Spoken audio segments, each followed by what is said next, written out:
नमस्कार दोस्तों, स्वागत है आज आपका फिर से जीवन बदल देने वाली एक और ज्ञान से भरी बुद्धा द हिंदी स्टोरी में। आज की ये कहानी जीवन की तमाम छोटी बड़ी तमाम तरह की समस्याओं से परेशान इंसान को समाधान देगी। Buddha moral story. एक किसान अपने गांव की परेशानियों से बहुत दुखी था।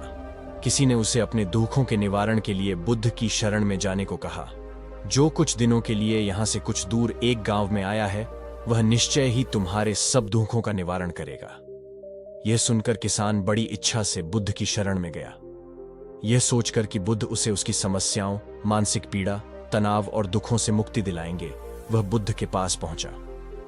उसने बुद्ध से कहा कि हे बुद्ध, मैं एक किसान हूं, मुझे खेती करना पसंद है, लेकिन बारिश कभी भी पर्याप्त नहीं होती और मेरी फसलें बर्बाद हो जाती हैं।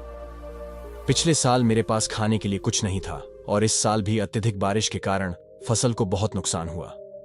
मेरे पास खाने के लिए पर्याप्त भोजन नहीं है।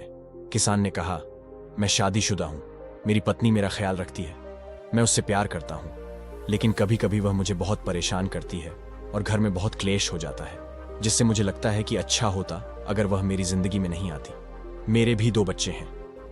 कभी कभी मेरे बच्चे भी मेरा अनादर और अवज्ञा करते हैं, मेरे निर्देशों का पालन नहीं करते।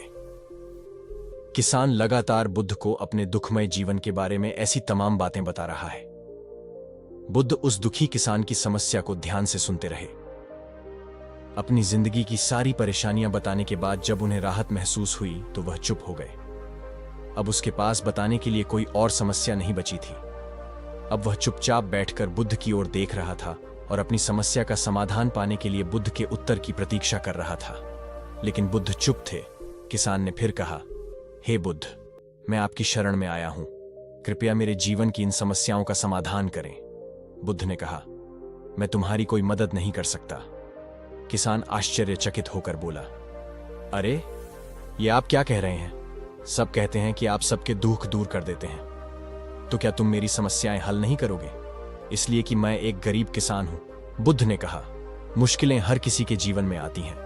जीवन में दुख और परेशानियां आना स्वाभाविक है। व्यक्ति के जीवन में अक्सर उसके कर्मों के अनुसार परिस्थितियां बदलती रहती हैं, जिससे सुख, दुख, निराशा और क्रोध आता है।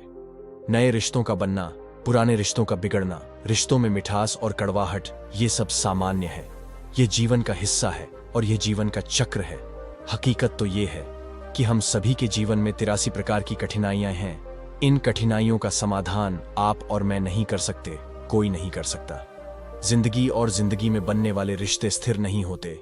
एक दिन रिश्तेदार भी चले जाएंगे और जिंदगी भी खत्म हो जाएगी, लेकिन ये समस्याएं वैसे ही रहेंगी जैसे आज आपकी जिंदगी में हैं और कल किसी और की जिंदगी में होंगी। इस पर किसान अपना नियंत्रण खो देता है और क्रोधित हो जाता है और ऊंची आवाज में बुद्ध से कहता है कि हर कोई कहता है कि तुम्हें एक महात्मा, एक सिद्ध पुरुष, एक प्रबुद्ध व्यक्ति होना चाहिए। मैं इस विश्वास के साथ यहां आया हूं कि आप मेरी मदद करेंगे। यदि आप मेरी समस्याएं हल नहीं कर सकते तो मेरा यहां आना व्यर्थ था। हर कोई झूठ बोलता है कि वे समस्याओं का समाधान करते हैं। आपने मेरी एक भी समस्या का समाधान नहीं किया। तुमसे अच्छे तो वह महात्मा हैं जो 2 वर्ष पहले मेरे घर आए थे। उन्होंने मेरे लिए यज्ञ कराया, दान दक्षिणा दिलवाई और मेरे मन को असीम शांति मिली। कुछ सुख भी बढ़े और कुछ दुख भी कम हुए, लेकिन तुमने मेरी कोई भी समस्या हल नहीं की।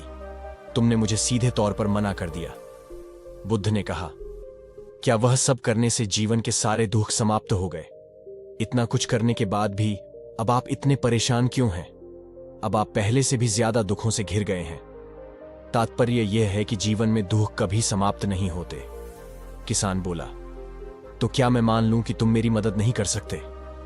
यदि आप ऐसी छोटी छोटी बातों का समाधान नहीं कर सकते तो आपके उपदेशों का क्या लाभ? बुद्ध ने कहा, मैं तुम्हारी 84वीं समस्या का समाधान तो नहीं कर सकता, लेकिन हां, मैं तुम्हारी 84वीं समस्या का समाधान अवश्य कर सकता हूं। किसान आश्चर्यचकित हो गया और बोला, 84वीं समस्या क्या है बुद्ध? बुद्ध ने कहा, यानी कि तुम अपने जीवन में कोई समस्या नहीं चाहते। आपकी सारी समस्याएं इसी समस्या के कारण उत्पन्न हुई हैं। यदि आप इस तथ्य को स्वीकार कर लें कि जीवन में समस्याएं मौजूद हैं, और समस्याएं जीवन का हिस्सा हैं, तो आप जीवन की समस्याओं से विचलित नहीं हो पाएंगे। आप जीवन में आने वाली समस्याओं से विचलित हो जाते हैं क्योंकि आपको लगता है कि आप दुनिया के सबसे दुखी व्यक्ति हैं, जबकि सच्चाई यह है कि हर किसी को अपना दुख सबसे ज्यादा महसूस होता है। लेकिन जिस दिन आप यह समझने लगेंगे कि मेरा कष्ट अन्य लोगों की तुलना में बहुत कम है, उस दिन से कोई भी दुख आप पर प्रभाव नहीं डाल पाएगा। जब तक आप नहीं चाहेंगे कि आपके जीवन में कोई परेशानी ना आए और आप हर दुख दर्द से बचे रहें, तो यह संभव नहीं है। ऐसे में छोटा सा दर्द भी आपको बेचैन कर देगा और आपकी मानसिक शांति भंग कर देगा। अगर आपके जीवन से परेशानियां पूरी तरह से दूर हो जाएं, अगर आपको हर दिन हर पल बिना दुख और कठिनाइयों के जीवन जीने को मिलेगा, तो आप ज्यादा दिन तक ऐसा नहीं जी पाएंगे। एक समय आएगा जब आप हर दिन एक ही तरह की जिंदगी जीने से पूरी तरह से तंग आ जाएंगे और ऊब जाएंगे, क्योंकि जीवन में किसी भी चीज की अधिकता जीवन के लिए भयानक समस्याएं पैदा करती है। आरामदायक जीवन जीने से आप मन और शरीर दोनों से विकलांग हो जाएंगे। तो ऐसे जीवन का क्या फायदा जो बाद में आपको नर्क जैसा जीवन जीने पर मजबूर कर दे। जिस तरह खाना खाने का असली आनंद तभी मिलता है जब बहुत भूख लगी हो, और पानी पीने का असली मजा तभी आता है जब बहुत प्यास लगती है, उसी तरह जीवन के तमाम दुखों और परेशानियों को झेलने के बाद ही खुशी का आनंद मिलता है। इसीलिए जीवन में सुख और दुख अलग अलग रूप में आते रहते हैं। हम चाहकर भी जीवन से सुख दुख को खत्म नहीं कर सकते, लेकिन उनसे इतना ऊपर जरूर उठ सकते हैं कि कोई भी बड़ी समस्या मन को विचलित न कर सके। इसके लिए अपने मन को शक्तिशाली बनाएं, धैर्य रखें, प्रतिदिन आध्यात्म का ध्यान करें, ज्ञान बढ़ाओ। ये आपके जीवन की सभी समस्याओं का समाधान है। इसे जीवन की चतुर्मुखी समस्या का समाधान कहा जाता है। महात्मा बुद्ध का यह अद्भुत ज्ञान पाकर किसान संतुष्ट हो गया और उसका मन बिल्कुल हल्का हो गया। मन में जो समस्याएं परेशान कर रही थीं, उनके प्रति जिज्ञासा शांत हो गई। किसान ने अपनी आंखें बंद कर लीं और आनंद का अनुभव करने लगा। किसान को समझ आ गया कि वह अब तक क्या गलती कर रहा था और वह बुद्ध के चरणों में गिर गया। तो दोस्तों, मुझे उम्मीद है कि महात्मा बुद्ध की इस कहानी बुद्ध प्रेरणा